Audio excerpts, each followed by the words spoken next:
Hello दोस्तों, आज हम अध्याय 2 के प्रश्नावली 3 में वो महत्वपूर्ण प्रश्न देखेंगे जो त्रैमासिक पेपर में भी, अर्धवार्षिक में और वार्षिक में 3 नंबर का आना ही है।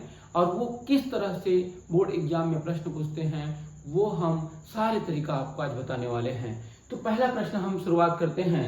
दर्शाइए कि निम्नलिखित समीकरण निकाय का एक कौन सा हल है, अद्वितीय हल है। और हमारे पास समीकरण दिया है 3x + 5y = 12 और 5x + 3y = 4। अब इसमें हमको क्या दर्शाना है कि यह कौन सा हल रखता है, अद्वितीय हल। तो दोस्तों सबसे पहले जानते हैं अद्वितीय हल होने के लिए क्या कंडीशन है। तो देखो, अब हमारे पास दो चर राशि का रैखिक समीकरण का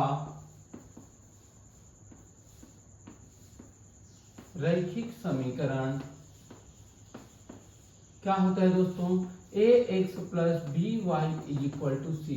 ये मानक रूप है, हमेशा इस रूप में रहेगा। दो चर राशि के जो समीकरण है इस रूप में रहेगा, जहां a, b और c कोई भी संख्या हो सकता है, धनात्मक ऋणात्मक हो सकता है, शून्य नहीं लेंगे, धनात्मक और ऋणात्मक हो सकता है। a का मान 3, a का मान क्या हो सकता है 5 हो सकता है, ये हो गया 5y = ये यहाँ पे कितना दिया हुआ है 12। मतलब एक से तो दोनों में है दोस्तों, a का मान 5 हो गया, यहाँ पे a का मान कितना हो गया 5, b का मान कितना हो गया दोस्तों, y तो दोनों में है, b का मान क्या हो गया, यहाँ पर b का मान 5 और c का मान कितना हो गया, c का मान हो गया 12। अगर इस प्रश्न के हिसाब से चलूं तो a की जगह में हमारे पास 3 है, क्या है 3, तो a का मान कितना हो जाएगा 3। तो a b c का मान कुछ भी हो सकता है, लेकिन फॉर्म इस रूप में रहेगा ax + by = cy। अब हमारे पास दो समीकरण आ गया तो किस रूप में रहेगा। अगर दो समीकरण है तो पहला समीकरण को क्या करते हैं, a1x + b1y = c1 से तुलना करेंगे, और दूसरा समीकरण को हम किससे तुलना करेंगे, a2x + b2y = c2। ये दो समीकरण के लिए a की जगह a1 कर दिए, b की जगह b1 कर दिए और c की जगह क्या कर दिए c1। उसी तरह से दूसरा समीकरण को जब हमको तुलना करना होगा तो किससे तुलना करेंगे, दूसरा मतलब a2 b2 c2 रख देंगे वहां पे a की जगह में। ठीक है, तो हम जो दिए गए समीकरण की तुलना करते हैं, पहले क्या करते हैं, तुलना करते हैं। तो समीकरण इसको मान लेते हैं 1, समीकरण इसको मान लेते हैं 1, इसको मान लेते हैं 2। समीकरण 1 की तुलना, समीकरण 1 की तुलना किससे करेंगे, a1x + b1y = c1 से करने पर तो हमारे पास देखो समीकरण क्या है, 3x + 5y = 12। अब यहाँ पर इसकी तुलना किससे कर रहे हैं, a1x + b1y = c1 से। x दोनों में है दोस्तों, तो a1 का मान कितना निकल गया 3, b1 का मान कितना निकल गया, ये हो गया 5, और c1 का मान पूरा कितना हो जाएगा, ये हो गया 12। तथा समीकरण 2 की तुलना किससे, a2x + b2y = c2 से करने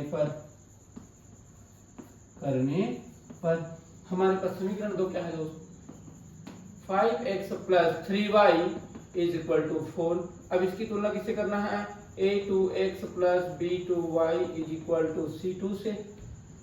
अब a2 का मान क्या हो जाएगा, a2 = कितना है दोस्तों 5, b2 = कितना है, b2 की जगह है हमारे पास 3, y तो दोनों में है, तो b2 की जगह कितना हो गया 3 और c2 का मान हो गया 4। अब दोस्तों क्या करते हैं, हमको अद्वितीय हल शो करना है, तब क्या हो जाएगा, अब मान निकालेंगे a1 के बट्टे में a2 का देखेंगे तो a1 का मान हमारे पास है 3 और a2 का मान कितना है 5। अब उसके बाद निकालेंगे b1 / b2। अब बताओ दोस्तों क्या होगा, b1 का मान कितना है, ये b1 की जगह b1 का मान लिख देंगे 5 और b2 का मान कितना है हमारे पास 3। क्या a1 अपान a2 का मान 3/5 है और b1 अपान b2 का मान 5/3 है। दोस्तों क्या ये आपस में बराबर है क्या? नहीं है ना। बस यही तो देखना था, क्या a1 अपान a2 बराबर है b1 अपान b2 से? क्या 3/5 जो बराबर है क्या 5/3 से? 3/5 5/3 से बराबर है, तो दोस्तों ये बराबर नहीं है। इसलिए हम क्या लिखेंगे, a1 अपान a2 बराबर नहीं है किसके? b1 अपान b2 से। अतः समीकरण निकाय एक अद्वितीय हल रखता है। एक अद्वितीय हल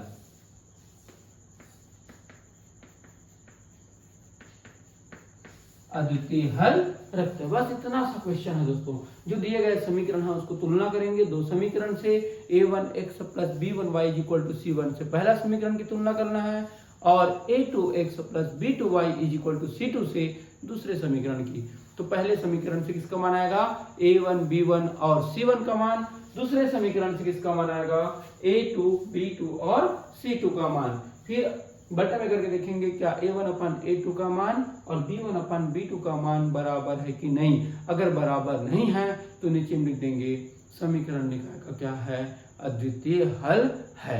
समीकरण निकाय कौन सा हल रखता है, अद्वितीय हल। उसके लिए सूत्र क्या हो गया, a1 अपान a2 बराबर नहीं है b1 अपान b2। अगर दोस्तों आपने बनाया क्या, अगर तीन कंडीशन देखते हैं यहाँ पे। पहला हमने क्या देखी, a1 अपान a2 बराबर नहीं है क्या b1 अपान b2 के, तो क्या लिखे, समीकरण अद्वितीय हल रखता है। समीकरण अद्वितीय हल रखता है। ठीक है। अगर दूसरा कंडीशन आ गया दोस्तों, क्या, जब a1 अपान a2 अगर बराबर हो गया किसके, b1 अपान b2 के, और तब क्या करेंगे, तीसरा कंडीशन में जाएंगे, क्या c1 अपान c2 के बराबर है क्या, ये दोनों तो बराबर हो गया, और इससे बराबर भी है क्या, ये देखना है। अब पता चलता है ये दोनों तो आपस में बराबर है लेकिन ये इसके बराबर नहीं है, तब बोलेंगे ये समीकरण निकाय क्या होता है, समीकरण क्या है, ये समीकरण निकाय का कोई हल नहीं है। समीकरण निकाय का कोई हल नहीं है, कोई हल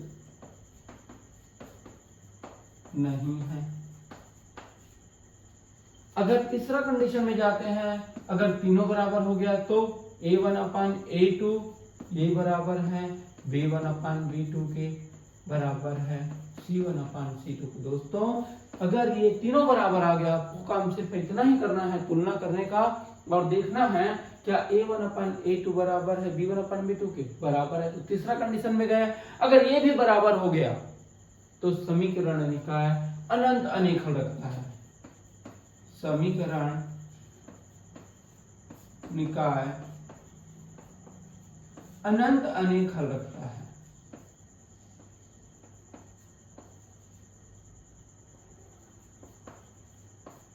अनंत अनेक हल रखता है। ये तीन सूत्र आपको याद रखना पड़ेगा। कौन सा वाला, पहला, अगर दोनों बराबर नहीं है तो क्या, बिल्कुल एकदम दिमाग में बैठा लो, अगर a1 अपान a2 बराबर नहीं है b1 अपान b2 की, तो तुरंत लिखना समीकरण निकाय क्या है, अद्वितीय हल रखता है। अगर a1 अपान a2 बराबर है b1 अपान b2 के, और उसके c1 अपान c2 बराबर नहीं है, तो तुरंत लिखना समीकरण का कोई हल नहीं है। अगर तीसरा कंडीशन आ जाता है a1 अपान a2 बराबर b1 अपान b2 बराबर है c1 अपान c2, अगर तीनों बराबर हो गया तो तुरंत लिखना है समीकरण निकाय अनंत अनेक हल रखता है। तो दोस्तों इसके बारे में अभी विस्तार से फिर से बताऊंगा अगला क्वेश्चन में, तो आपको पूरा तरह से एकदम क्लियर हो जाएगा। देखते हैं अगला क्वेश्चन, कि दर्शाइए कि निम्नलिखित समीकरण निकाय की कौन सा अनंत अनेक हल है। तब क्या करेंगे, फिर से हमारे पास दो समीकरण दिया हुआ है। समीकरण 1 2x ऋण 3y बराबर 5 और समीकरण 2 6x ऋण 9y बराबर 15, ये हमारे पास समीकरण 2 है। अब जैसे कि अभी बताया हमने, समीकरण 1 जो है, समीकरण 1 क्या है, 2x ऋण 3y बराबर 5 की तुलना, क्या तुलना किससे करने पर, a1x plus b1y is equal to c1, जो मानक रूप है समीकरण का, से क्या करने पर तुलना करने पर। तो क्या हो गया, a1 का मान क्या हो गया दोस्तों, x तो दोनों में है, a1 की जगह कितना है 2, y तो दोनों में है, b1 की जगह कितना है -3, अगर चिन्ह ऋण रहेगा तो ऋण चिन्ह के साथ लेना है, और c1 का मान कितना है, क्या 5, तथा समीकरण 2, समीकरण यो हमारे पास 2 है, क्या है 6x minus 9y is equal to 15 की तुलना किससे करने पर, a2x plus b2y is equal to c2 से करने पर, अब देखो यहाँ पर x तो दोनों में है, a2 का मान कितना है हमारे पास 6, b2 का मान कितना है, y तो दोनों में है, तो b2 का मान ऋण रहेगा तो ऋण के साथ लिखना है दोस्तों, ये हमेशा प्लस में रहेगा, यहाँ पर धनात्मक ऋणात्मक कुछ भी हो सकता है। तो b2 का मान कितना आ गया, ऋण है तो ऋण 9 लिखे, और c2 का मान आ गया आपके पास कितना 15, c2 बराबर कितना आ गया 15। अब दोस्तों जैसे मैंने निकाला, क्या a1 अपान a2 निकालेंगे तो क्या हो जाएगा, a1 का मान 2, b2 का मान a2 का मान कितना आ गया 6, 2 एकम 2 दिया, तो हमारे पास अगर कैंसिल होता है तो कैंसिल करेंगे, तो आ गया कितना 1/3। अब b1 अपान b2 का मान निकालो, कितना है, b1 का मान कितना है ऋण 3 और b2 का मान कितना है ऋण 9, ऋण और ऋण तो कट गया, 3 एकम 3 दिया, तो कितना आ गया 1/3। c1 अपान c2 का मान कितना है, c1 अपान c2 का मान ये हो गया 5, c1 का मान, और c2 का मान कितना है 15, 5 एकम 5 दिया 15, तो कितना आ गया 1/3, यहाँ भी आ गया। तो दोस्तों हम देख रहे हैं क्या, a1 अपान a2 कितना आया 1/3, b1 अपान b2 का मान भी कितना आया 1/3, c1 अपान c2 का मान भी कितना आ गया 1/3। अतः a1 अपान a2 का मान बराबर दिख गया किसके, b1 अपान b2 के, और वो भी किसके बराबर है c1 अपान c2 के, ये हमारे पास सूत्र मिला। तो ये सूत्र किसका था, दिए गए समीकरण निकाय का, क्या अनंत अनेक हल है, अनंत अनेक हल है, अतः दिए गए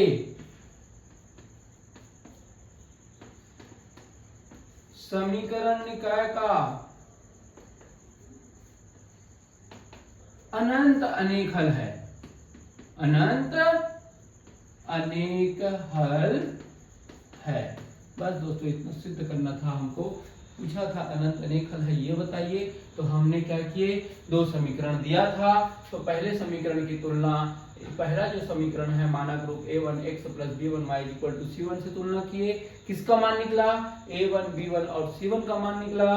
दूसरे समीकरण था हमारे पास 6x ऋण 9y बराबर 15 था, उसकी तुलना हम किससे कर दिए, a2x प्लस b2y बराबर c2 से किए, किसका मान निकला a2 b2 और c2 का मान निकला, तो क्या निकाले a1 बटा a2 निकाले, तो कितना आ गया 1/3 आ गया, फिर b1 अपन b2 निकाले, ऋण 3 बटा ऋण 9 कैंसिल किए तो 1/3 आ गया, c1 अपन c2 निकाले तो 5/15 आया, कैंसिल किए तो 1/3 आया। इस तरह से हम देखिए a1 अपन a2 बराबर है b1 अपन b2 के, और वो भी बराबर है किसके c1 अपन c2 के। जब ऐसे तीनों बराबर मिल जाता है तब हम क्या लेते हैं, समीकरण निकाय का अनंत अनेक हल है। तो दोस्तों इतना ही सिद्ध करना था। अब सारे समीकरण आपके, अगर मान लो यही अगर हम सिद्ध करते, कुछ ऐसा क्वेश्चन आ जाता, मान लो 3x plus 5y is equal to, ये हो गया 10 और ये हो जाएगा 9x, ये हो जाएगा plus 15y is equal to, ये हो गया 2 आ गया सपोज कर लो। तो दोस्तों यहाँ पे देखते तुलना करते a1x plus b1y is equal to c1 से, और a2x plus b2y is equal to c2 से। यहाँ पर a1 का मान कितना है दोस्तों 3, b1 का मान कितना है यहाँ पर 5, c1 का मान कितना है 10, a2 का मान कितना है 9, b2 का मान कितना है, b2 का मान है 15, c2 का मान है हमारे पास। तो दोस्तों a1 अपान a2 मैं एक शॉर्टकट बता रहा हूं ताकि आपके दिमाग में पूरी तरह से क्लियर हो जाए। a1 अपान a2 निकालेंगे तो a1 का मान 3 बटे a2 का मान है 9, 3 एकम 3 तिया, तो हमारे पास आ गया 1/3। b1 अपान b2 देखते हैं, b1 अपान b2, तो b1 अपान b2 में क्या आ गया दोस्तों, b1 का मान हमारे पास 5 और b2 का मान कितना है, b2 का मान 15, तो 5 एकम 5 तिया, तो यहाँ पे आ गया 1/3। अब c1 अपान c2 का मान देखते हैं, c1 अपान c2 का मान तो 10/2, 2 एकम 2 5 6। अब देख रहे हैं दोस्तों 1/3 इसका मान आया, 1/3 इसका मान आया, लेकिन उसका 1/3 आया क्या, नहीं ना। तो a1 अपान a2 बराबर है किसके, b1 अपान b2 के, लेकिन वो इसके बराबर नहीं है। c1 अपान c2 का मान केवल 5 है, इसलिए वो बराबर नहीं है। तो हमारे पास सूत्र आ गया क्या, हमारे पास क्या आ गया, a1 अपान a2 तो बराबर है किसके, b1 अपान b2 के, लेकिन c1 अपान c2 के बराबर नहीं है। a1 अपान a2 बराबर है किसके, b1 अपान b2 के, क्योंकि दोनों का मान 1/3 आया और तीसरे का मान हमारे पास आ गया 5, इसलिए c1 अपान c2 बराबर नहीं है। तो यहाँ पे अब क्या लिखोगे, a1 अपान a2 बराबर नहीं था b1 अपान b2 के, तो क्या लिखे थे, अद्वितीय है। अगर तीनों बराबर आ गए तब क्या लिखे थे, अनंत अनेक हल। अगर पहला और दूसरा बराबर आ गया, तीसरा बराबर नहीं है, तो क्या लिखोगे, समीकरण निकाय का कोई हल नहीं है। समझ में आ गया, तो इसका क्या हो गया, समीकरण निकाय का कोई हल नहीं है। समीकरण निकाय का कोई हल नहीं है, कोई हल नहीं है। समझ में आ गया। तो इसी तरह आपको पता चल गया कि कब अद्वितीय हल होता है, कब अनंत अनेक हल होता है, और कब समीकरण निकाय का कोई हल नहीं होता। ये 3 कंडीशन जान गए तो आपका एक प्रश्न हल हो गया। एक प्रश्न और बताऊंगा जो हमेशा एग्जाम में आता है। अब दोस्तों हमारे पास है समीकरण kx प्लस 2y बराबर 5 और है 3x प्लस y बराबर 1, ठीक है।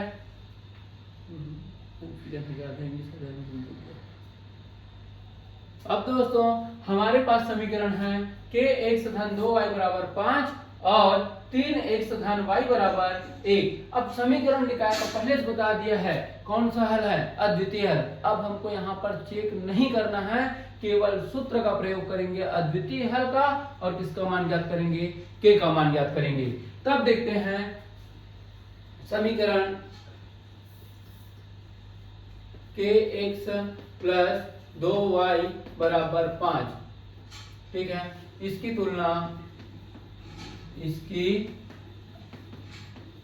तुलना किससे, a1x plus b1y is equal to c1 से करने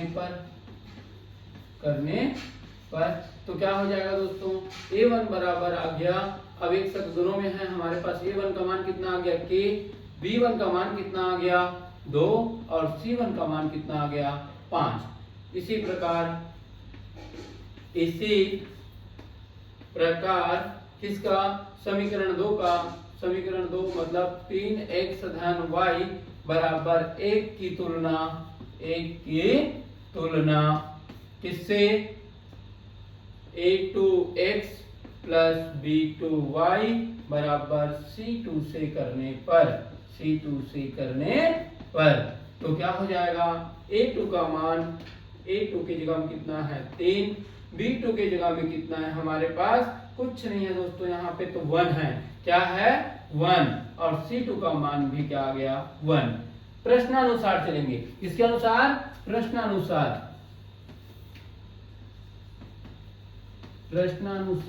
प्रश्न क्या बोला है वो पहले से बता दिया है कि कौन सा हल है। अद्वितीय हल के लिए हमको के का मान ज्ञात करना है। तो प्रश्न अनुसार क्या है, समीकरण निकाय जब समीकरण निकाय अद्वितीय हल रखता है,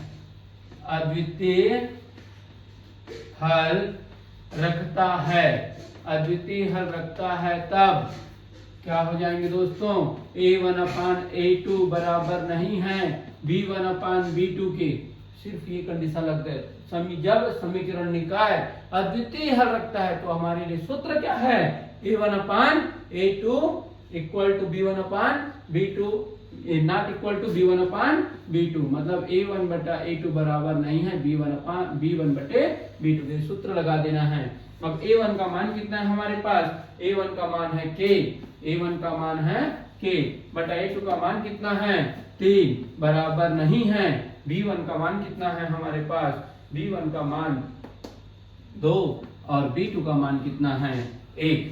अब क्या करना है दोस्तों, तिर्यक गुणा करना है। k का मान k का गुणा 1 से k, अब बीच में बराबर नहीं है, सूत्र में है तो सूत्र के हिसाब से बराबर नहीं है, लगा दिए। और 3 दूनी कितना हो गया 6। तो समीकरण निकाय जो अद्वितीय हल रखने के लिए k का मान क्या नहीं हो सकता, 6 के बराबर नहीं हो सकता।